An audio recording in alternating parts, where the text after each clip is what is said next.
제목을 한번 같이 읽겠습니다. 시작. 성령 충만으로 예배하는 교회.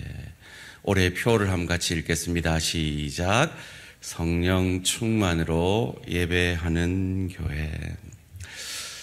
여러분의 기억을 한번 더듬어 보시면서 여러분 자신에게 한번 물어보시기 바랍니다.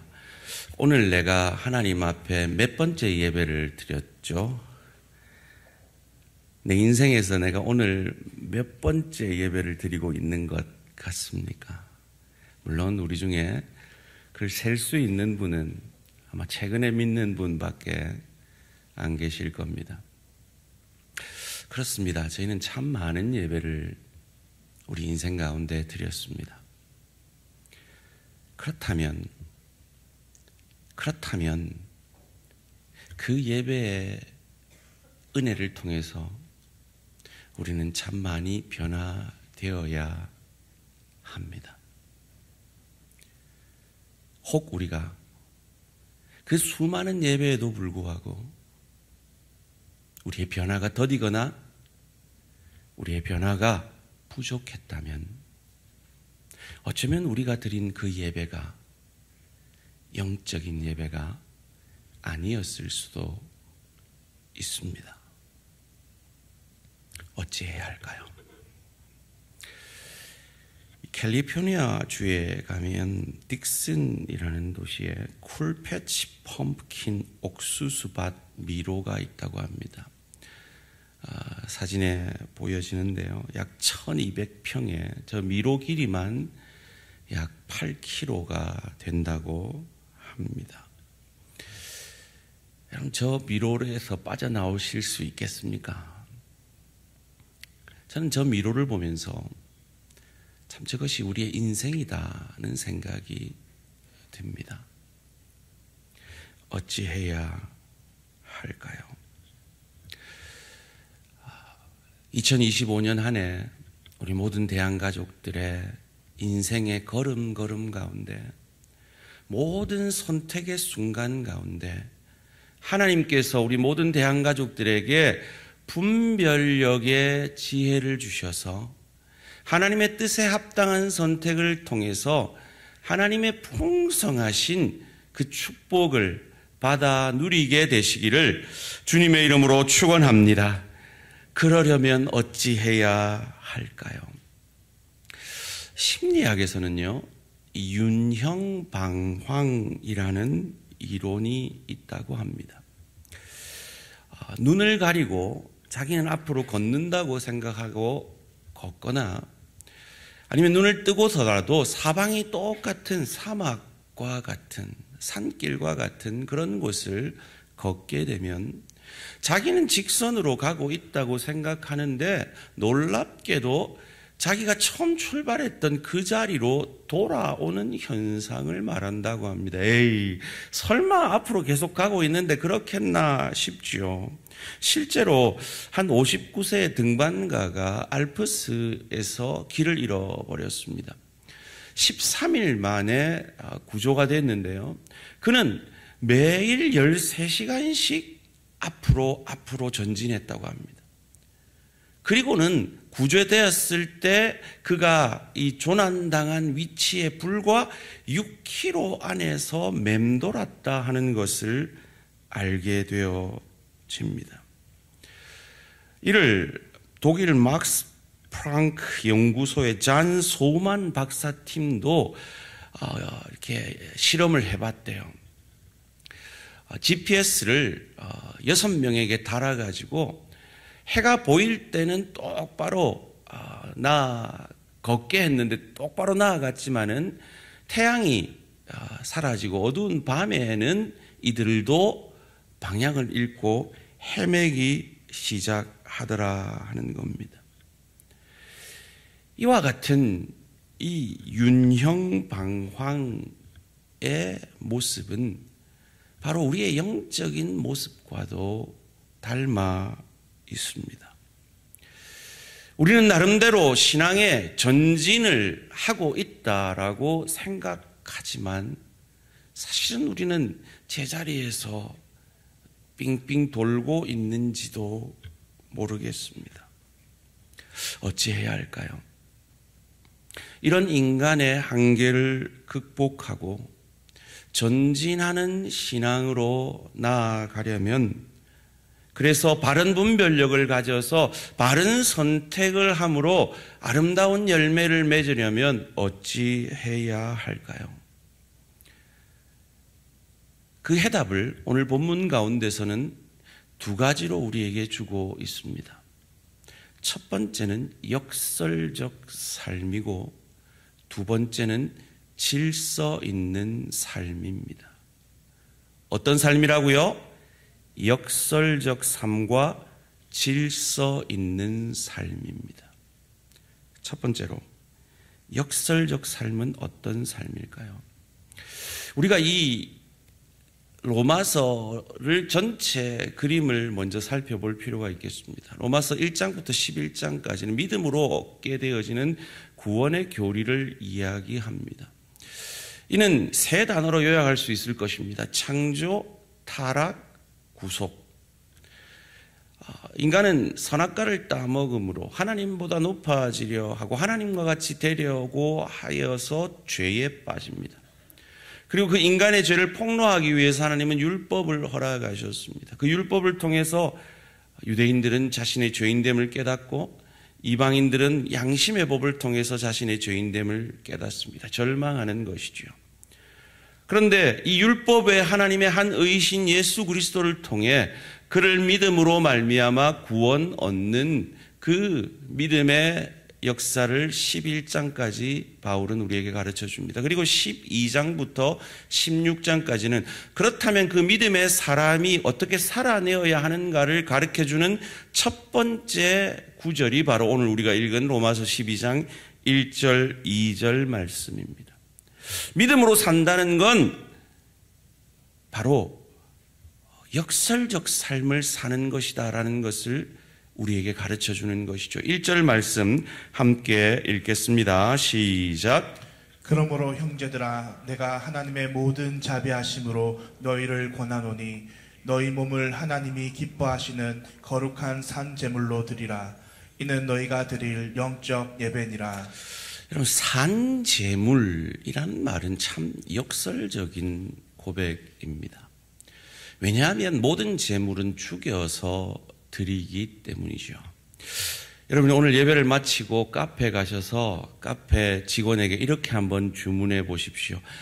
집사님, 따뜻한 아이스 아메리카노 좀 주세요. 이렇게 주문한 것과 같은 말인 거죠. 그런데 바울은 우리에게 성령의 감동으로 이렇게 고백하고 있습니다. 무슨 말입니까? 우리는 예배를 통해서 살아있지만 날마다 죽어져야 한다라는 것입니다.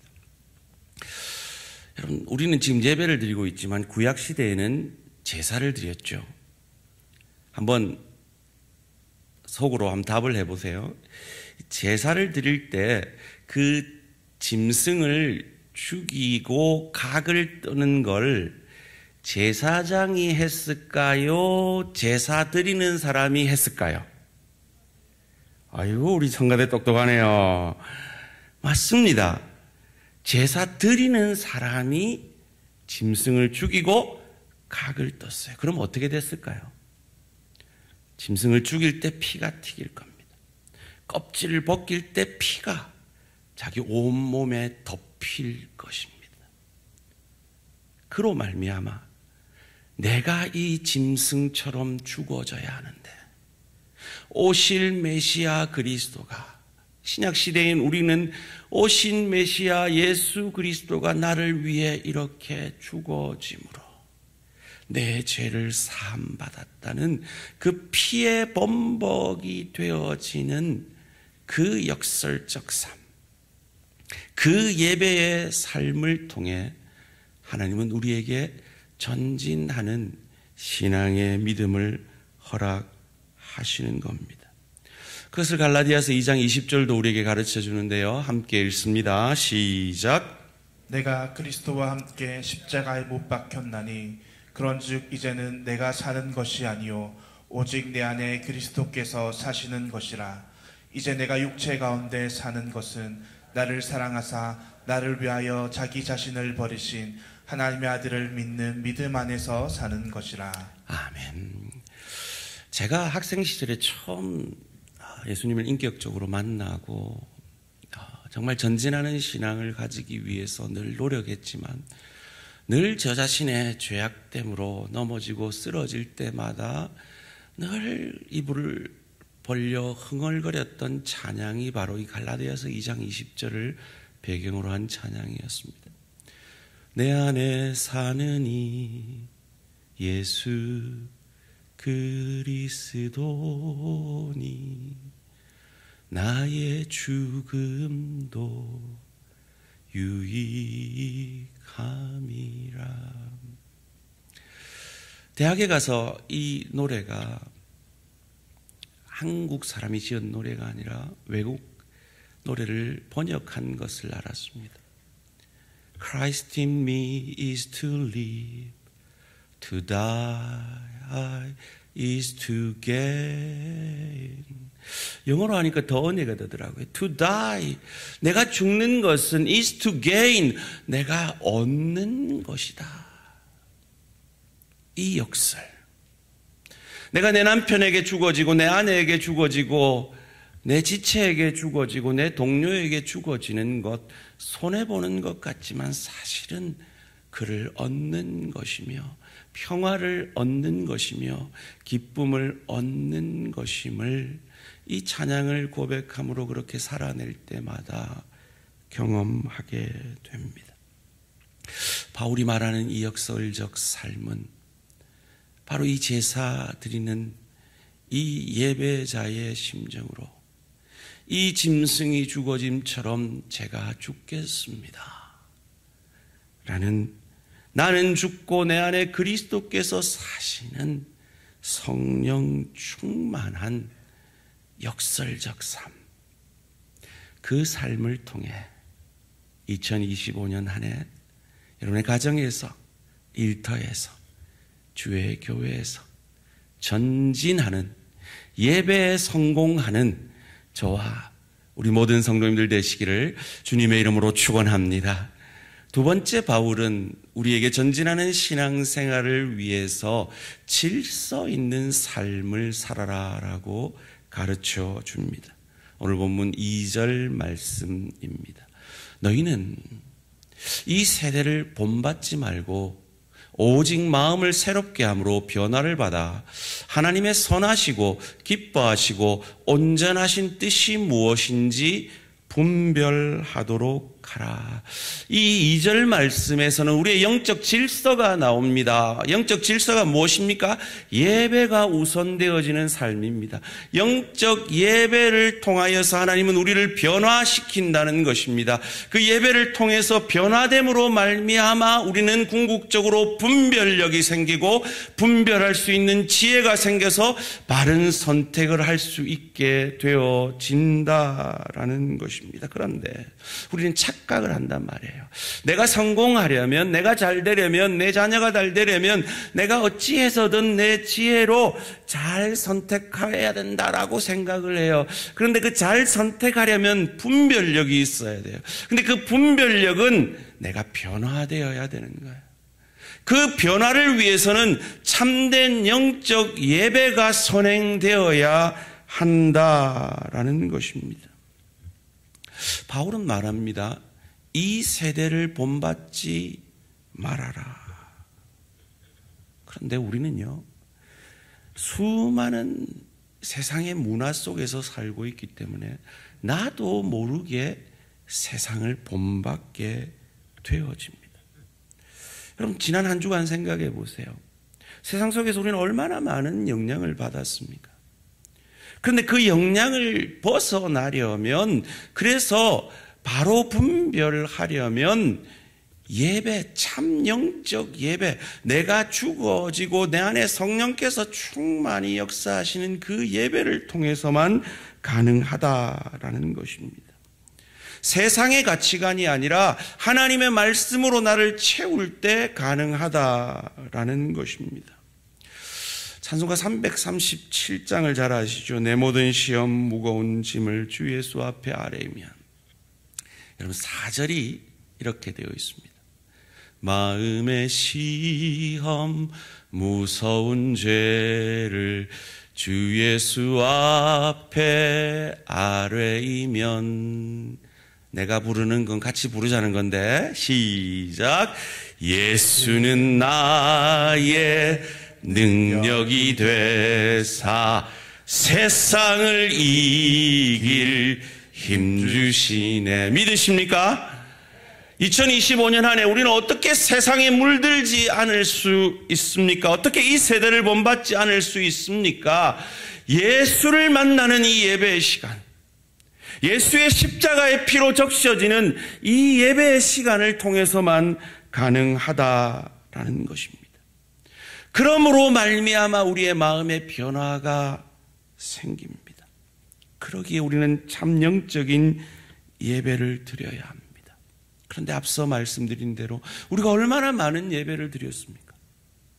그런데 왜 우리는 변하지 못하는 것일까요? 우리는 새해 다이어트를 결심하거나 성경 일독을 결심하거나 다양한 결심들을 합니다. 오늘 며칠이죠? 5일이면 3일이 지났네요. 작심 3일이 지났습니다. 그게 우리잖아요.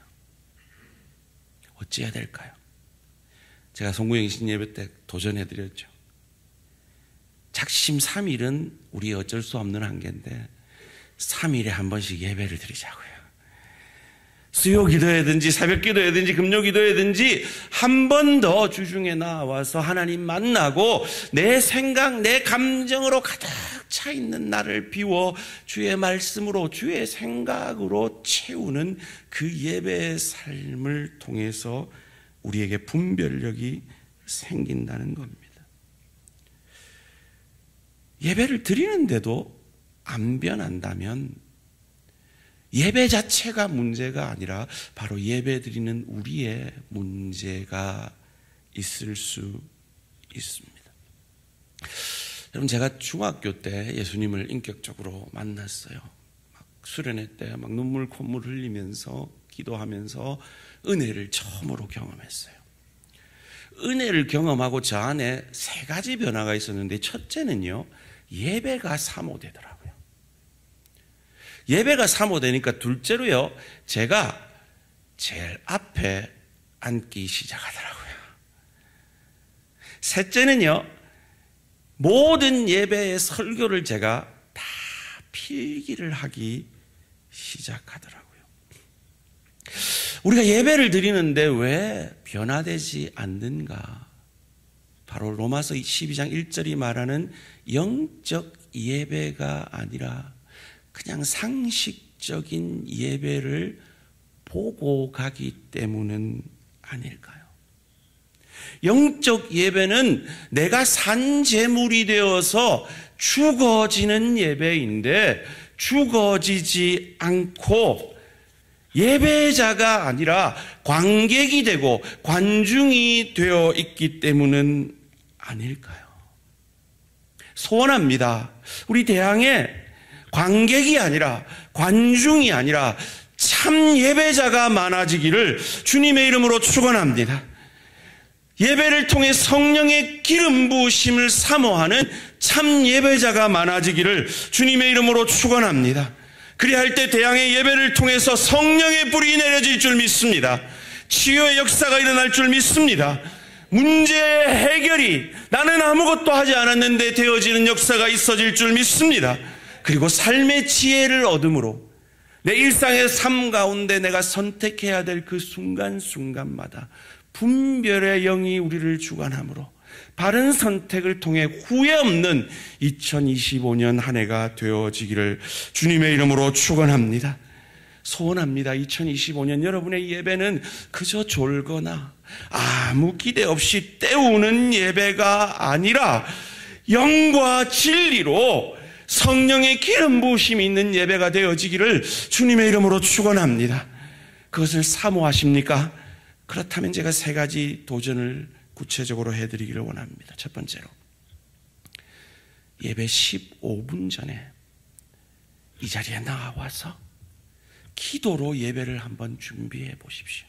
자녀가 있는 분들 쉽지 않으리라 믿습니다. 그런데요, 여러분, 만약에 여러분이 여러분 자녀에게 예배는 미리 가서 기도로 준비하는 거야 라고 삶으로 아이들을 가르쳐 내기만 하면 여러분 자녀의 미래는 끄떡없습니다. 어디 내놔도 끄떡없습니다. 아마 이 자녀들에게 여러분이 조금 노력해서 일찍 깨우고 일찍 밥 먹여서 일찍 예배 나와서 기도로 준비하게 하고 그래서 예배 드리게 하면 여러분 자녀의 미래가 달라질 겁니다. 더 사실은 토요일부터 준비해야 돼요. 저는 이민교회를 섬겼잖아요. 이민교회 성도들은 토요일 그 저녁이 딱 하루 쉬는 날이거든요. 그래갖고 밀린 그 비디오 보는 게 낙인 분들이 많아요. 그래서 새벽까지 밀린 사극을 다 보고 어느 장로님이 대표 기도를 했는데 하나님 아버지 성은이 만극하옵니다. 뭐 그랬다는 유명한 얘기가 있어요. 그럼 사실은 예배는요, 토요일 밤부터 준비해야 돼요. 토요일 우리는 주보 보내드리잖아요. 좀 본문도 읽어보고 설교 요약도 한번 읽어보고 또 설교자를 위해서 한번 기도도 해보고 설교 요약하면 답도 한번 알아보고 그러면서 예배를 준비하는 자의 예배와 예배 시작됐는데 늦게 와가지고 앉아서 드리는 예배가 어찌 같을 수 있으며 그 예배를 통한 변화가 어찌 같을 수가 있겠습니까? 여러분, 저희 교회는 10분 전에 찬양을 시작하잖아요. 왜 그러냐 하면요, 이유가 있어요. 우리가요, 세상에 살면요, 영적 주파수가 다 세상으로 맞춰져 있어요. 여러분, 느끼든 느끼지 못하든. 그런데 그 영적 주파수를 다시 하나님께로 돌리는 시간이 바로 찬양의 시간이에요. 찬양 10분 전에 할 때부터 앉아서 예배를 드려보세요. 그 전과 예배가 달라질 것입니다. 두 번째로, 관객이 아니라 예배자가 되어 보십시오. 구경꾼이 아니라 예배 보고 가는 사람이 아니라 예배를 드리는 자가 되어 보십시오. 적극적으로 참여해 보십시오. 예배를 드리는데 어떻게 휴대폰을 보고 앉아 있습니까? 찬양을 하고 있는데 찬양을 안 하고 어떻게 우리가 휴대폰을 보고 있을 수 있고 입을 다물고 있을 수가 있습니까? 대표 기도할 때 동의가 되시면 아멘으로 화답하시고요. 제발 부탁 좀 드릴게요. 설교할 때 눈 좀 감지 마세요. 제가 그림책 콘서트 때 말씀드렸잖아요. 제일 궁금한 분들이 그분들 마음이라고. 물론 나이 들면 눈이 건조해져 가지고 그럼 여러분 안약 들고 다녀서 안약 넣고 눈 똑바로 뜨고 말씀 하나라도 더 내 마음에 새기려고 노력해 보십시오. 필기를 해보세요. 베레아 성도들처럼 열린 마음으로, 신사적인 마음으로 이것이 그러한가 하여 상고함으로 말씀을 한번 들어보십시오. 그래서 이해 안 되면 저 찾아오세요. 동의 안 되면 저 찾아와서 저랑 토론합시다. 저는 열려 있어요. 특별히 제가 송구영신 예배 부탁드렸죠. 결단에 기도할 때 여러분, 사실은 여러분 솔직히 얘기하면 이 시간 외에 하나님 안 찾는 분들 여기 많이 있잖아요. 이 시간 한 시간에 내가 입 열어 하나님 앞에 한번 아뢰보십시오. 그러면 여러분의 기도의 문이 열려질 것입니다. 세 번째로, 예배의 은혜를 나누어 보세요. 오늘 본문은 아닌데요, 다음 주 본문부터 이제 모든 교육부의 본문과 1, 2부 설교 본문이 같습니다. 물론 설교 내용은 조금 깊이의 차이가 있을 겁니다. 여러분, 집에 가서 자녀들과 오늘 말씀 어땠어? 너는 뭐 느꼈어? 엄마는 이거 은혜 받았는데 나누어 보십시오. 구역 식구들과 깊이 나누시고요. 특별히 여러분의 배우자와 세상살이 얘기보다 말씀 가지고 한번 토론해 보시고 은혜 나누어 보세요. 그리고 그 받은 은혜 붙들고 삶으로 살아내어 보시기 바랍니다. 수천 번의 예배를 드렸는데 나는 왜 변하지 않는가? 이 고민이 우리에게 있어야 합니다. 왜 그럴까요? 우리는 역설의 예배를 드리지 못했기 때문은 아닐까요? 내가 죽어지는 예배. 그래, 목사님 말씀은 그렇지만 I don't think so. 나는 그렇게 생각 안 해요. 나는 내 뜻대로 살 거예요. 그렇게 말씀을 듣고 예배를 드렸기 때문은 아닐까요?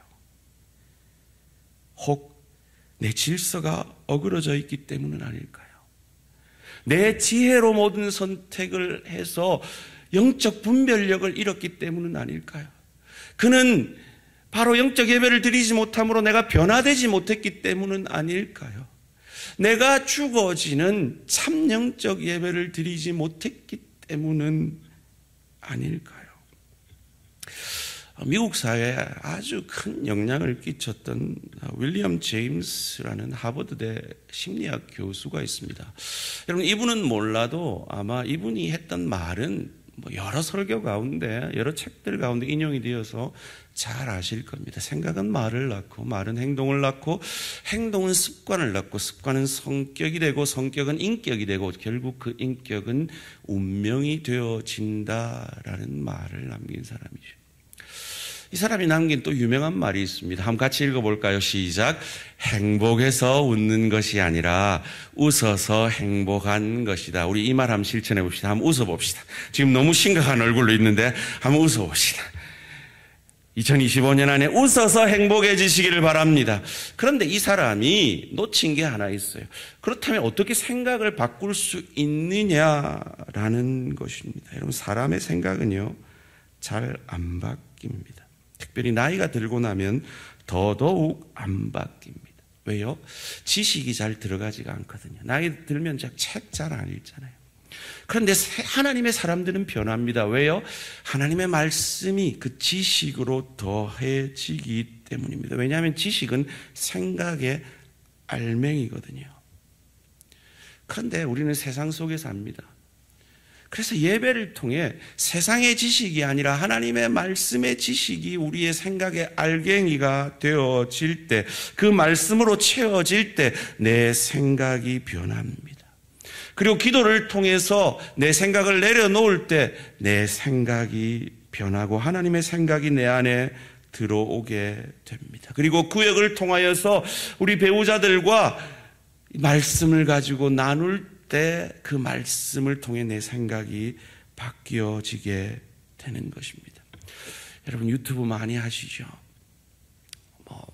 머리 식힐 때 못 보실 수도 있죠. 그런데 그것보다 말씀을 많이 보시고 들으시기를 바랍니다. 사학자들이요, 이 시대마다 유물을 조사해 보면 그리스도인들, 그 하나님의 사람들과 그렇지 않은 사람들이 구별이 된대요. 근데 유태인들과 일반 이방인들이 구별이 안 되는 시대의 유물이 있대요. 그 시대가 사사시대래요. 각각 자기 소견에 옳은 대로 행하던 시대 말이죠. 그런데 가장 유대인과 이방인들이 유물이 가장 분명하게 구별되는 시대가 있더래요. 다윗 시대래요. 어떤 차이일까요? 말씀이, 그 말씀을 통해 내가 죽어짐으로 그 생각이 바뀌어져 변화되어지고, 그 변화를 통해 바른 분별력으로 인생을 선택하는 시대가 그러하다라는 것입니다. 여러분의 유물은, 여러분이 남기시는 유물은 어떠합니까? 우리 할머니들은 잘 모르실 텐데요, 할머니들 들고 다니시는 그 핸드폰 있잖아요. 그 핸드폰 젊은 사람이 딱 보면요, 할머니들 어디 다녔는지 다 알아요. 구글님이요, 여러분의 행방을 다 추적해요. 몇 년 전에 여러분이 무슨 일 했는지, 어디 갔는지, 어떤 사진 찍었는지도 다 떠요. 구글님이 그걸 하신대요. 근데 하나님이 못 하시겠어요? 하나님이 아십니다. 여러분의 인생의 동선 가운데는 세상과 구별됨이 있습니까? 세상에 함몰되지 않는 인생의 흔적들이 있습니까? 다니엘과 세 친구는 그러하였습니다. 그들은 구별되기를 선택하였고 왕이 주는 음식이 아니라 채소만 먹고도 그 얼굴이 환하였습니다. 그리고 그들은 분별력을 가지고 무엇을 선택해야 되는지 알았고 그 선택이 세상적으로 손해보는 선택이었지만 그 선택을 통해서 하나님은 사자굴에서도 그 사자들의 입을 막으셨고 세상적으로 바른 선택을 했다고 생각한 그들을 사자밥이 되게 하셨습니다. 이것이 저와 여러분이 믿는 하나님의 역사입니다. 2025년에도 여러분은 참 바쁘시겠죠. 참 무언가를 위해 열심히 달려가실 겁니다. 그런데 2025년을 마칠 때 한 걸음도 앞으로 전진해 있지 못하다면 그것이야말로 얼마나 허무하겠습니까? 그렇습니다. 우리 생각대로 하면 그 똑똑한 사람들도 전진한다고 생각했는데 6km 반경에서 맴돌고 있는 것이 바로 우리의 인생입니다. 그를 통해 인생의 허무함을 느낄 때도 있겠죠. 바로 그때 노아에게서 지혜를 배우기를 원합니다. 홍수를 마치고 노아가 이제 재건을 해야 하는, 이 세상을 재건해야 하는 그 수많은 일이 앞에 있을 때 무엇을 우선순위로 했습니까? 배에서 내리자마자 예배를 드렸습니다. 제사를 드렸습니다. 그리고 하나님은 그 노아를 통해 전진하게 하셨습니다. 우리 한번 같이 고백할까요? 나는 너무 바빠서 기도합니다. 나는 너무 바빠서 기도합니다. 이 말은 유명한 루터의 말입니다. 사랑하는 성도님들, 그 노아의 바른 우선순위, 영적 예배를 우선순위로 했을 때 하나님은 노아에게 무지개를 보여주시고 다시는 심판하지 않으리라 약속하셨습니다. 그리고 그 용기로, 주님 주시는 용기로 그는 전진할 수가 있었습니다. 말씀을 맺겠습니다. 다시 한번 이 미로를 한번 보여드릴게요. 저는 이렇게 큰 미로는 못 봤고요. 펜실베니아 주에서 제일 큰 미로는 봤어요. 어떻게 봤냐 하면요, 제가 펜실베니아 랭캐스트라는 도시를 한 바퀴 도는 기차를 탔어요. 그 기차를 탔더니 펜실베니아 주에서 제일 큰 옥수수밭 미로가 있었어요. 그런데 기차 철길이 높아서요, 위에서 미로를 봤어요. 여러분이 지금 보고 있는 것처럼요. 위에서 보니까 출구가 보이더라고요. 우리 집사님 기도한 대로 참 답답한 인생, 하나님의 도우심만을 바라는 인생을 살고 계시는 우리 대한가족들에게 하나님의 관점으로 내 인생을 볼 수 있는 참 영적인 예배의 눈이 뜨여지는 우리 대항의 예배가 되어지기를 주님의 이름으로 축원합니다. 하나님은 우리에게 이 명령을 하시면서 산제사가 되라고, 산제물이 되라고 명령하시면서 하나님의 모든 자비하심으로 너를 권한다라고 말씀하고 있습니다.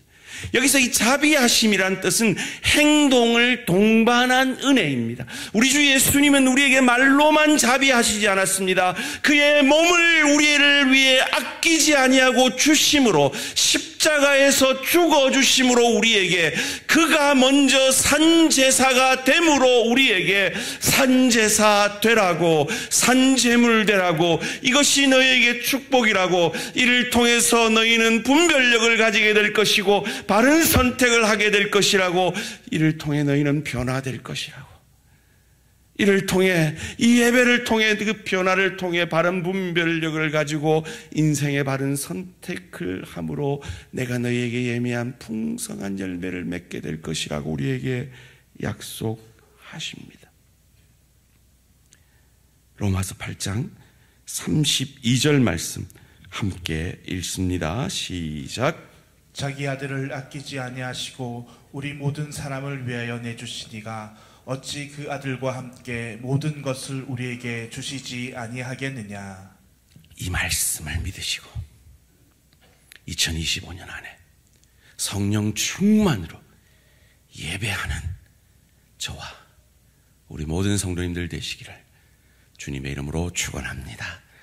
이 시간 기도의 자리로 나아가겠습니다. 하나님, 우리 2025년에 우리 대항의 모든 예배 가운데 성령의 기름 부으심이 있게 하시옵소서. 함께 기도하기를 원합니다. 그래서 이 예배를 통해 우리 모든 대항 가족들이 그냥 예배 구경하는 자가 아니라 참 예배자가 되어서 하나님을 만나는 예배가 되게 하시고 예수 십자가 피에 적셔짐으로 그 은혜에 감사하여 내가 죽어짐으로 가정의 평화가 회복되고 내가 죽어짐으로 교회의 평화가 회복되고 내가 죽어짐으로 세상에 나아가 직장에서 소금과 빛 되는 복된 삶의 예배자가 되게 하시옵소서. 우리 일부도 이제부터 주여 한번 부르고요. 내 귀에 들릴 정도로 크게 안 하셔도 돼요. 내 귀에 들릴 정도로 오늘 이 세 가지 기도의 제목 붙들고 말씀의 은혜 붙들고 결단의 기도 드릴 때 하나님께서 성령의 기름 부으심을 통해 여러분의 마음을 만지실 것입니다. 주여 한번 부르고 기도합니다. 주여